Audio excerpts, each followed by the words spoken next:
Bonjour, je m'appelle Emmanuelle Piquet et je suis thérapeute systémique selon l'école de Palo Alto. Le sujet dont je vais vous parler aujourd'hui et qui est issu de mon dernier livre est un sujet qui peut toucher un certain nombre de parents et qui touche aux relations qu'entretient notre enfant avec certains de ses camarades. Camarades étant un bien grand mot puisqu'il s'agit évidemment souvent de relations très douloureuses et qui nous posent problème à nous parents parce qu'il est bien évident que laisser son enfant à l'école par exemple ou au collège en sachant que ça va être très difficile pour lui avec les autres est évidemment très inquiétant.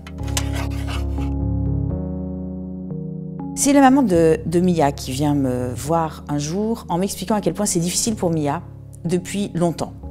Mia n'a que 7 ans. Et depuis la première année de maternelle, elle l'entretient avec Jade, une amitié, on va dire, intense et qui comporte des hauts et des bas, ou des chauds et des froids. C'est-à-dire que très souvent, Mia, en rentrant de l'école, explique à sa maman à quel point Jade n'a pas voulu jouer avec elle, à quel point elle l'a isolée, à quel point elle lui a dit qu'elle ne pourrait pas aller à l'anniversaire de Mathilde. Bref, à quel point elle l'a fait souffrir tout au long de la journée. Mais quelquefois, elle est gentille.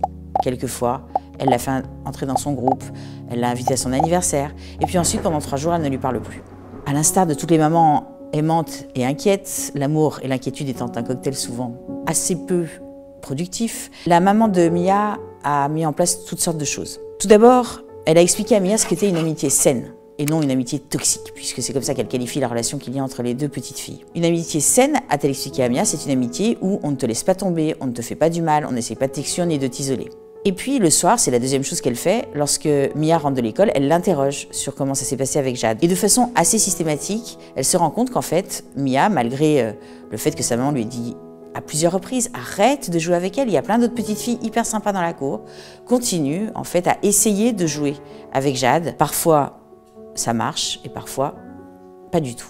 Elle a tenté aussi autre chose, elle est allée voir les parents de Jade en tentant de les mobiliser pour qu'ils parlent à leur fille et qu'ils lui disent d'être plus gentille avec Mia.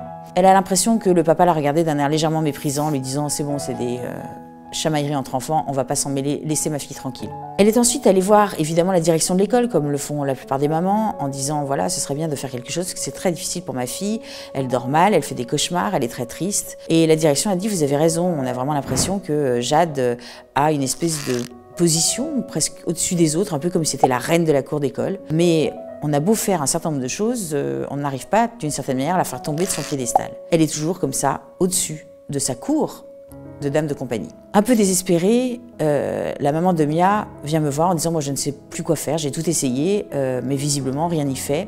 Et donc, on commence à regarder au fond d'une certaine manière, ce qu'elle a tenté de mettre en place. Et ce qu'elle a tenté de mettre en place, d'une façon très générale, c'est qu'elle a exhorté, mis en place toutes sortes de choses pour que sa petite fille, Mia, ne joue plus avec Jade. Mais on a l'impression que presque le fait même qu'elle l'exhorte à ça est totalement improductif. Mia est toujours très attirée par Jade et Mia se retrouve toujours dans des situations où elle est rejetée par Jade.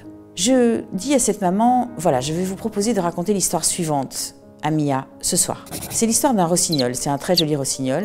Et un jour, il se retrouve dans un château, et dans ce château, il y a un banquet magnifique, avec une reine qui préside ce banquet. Il y a de l'argenterie, des verres en cristal, des couverts en porcelaine. Tout le monde est très bien habillé, tout le monde s'amuse. Il y a un orchestre de chambre qui joue une musique très douce et très belle. Mais malheureusement, ce rossignol, lui, il est dans une cage. Il n'est pas assis à la table de la reine. Il est dans une cage, et parfois, quelques-uns des convives viennent lui apporter des miettes, pour que quand même le rossignol goûte quelques miettes du banquet. Parfois même, rarement, il est amené, ce rossignol, à côté de la reine et il peut passer un peu de temps à côté d'elle. Et ça, c'est les plus beaux jours de sa vie. Mais la plupart du temps, il est quand même enfermé dans cette cage. Et en réalité, ce que ce rossignol ne sait pas, c'est que cette cage est ouverte. La porte n'est pas fermée à clé. Ça veut dire qu'à tout moment, le rossignol peut sortir de la cage. Mais s'il sort de la cage, alors il sort du château.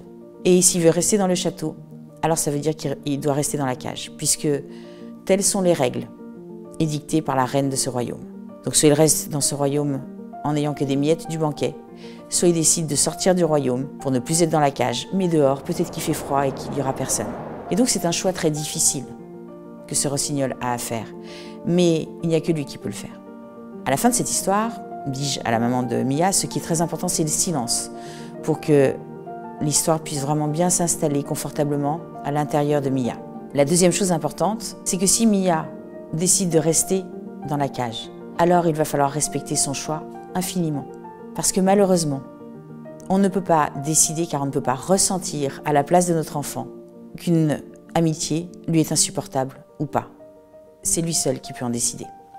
N'hésitez pas à vous abonner à la chaîne des Arènes du Savoir pour découvrir d'autres vignettes cliniques qui vont illustrer comment, d'une certaine manière, on peut apaiser les souffrances liées aux relations qu'entretiennent nos enfants avec les autres.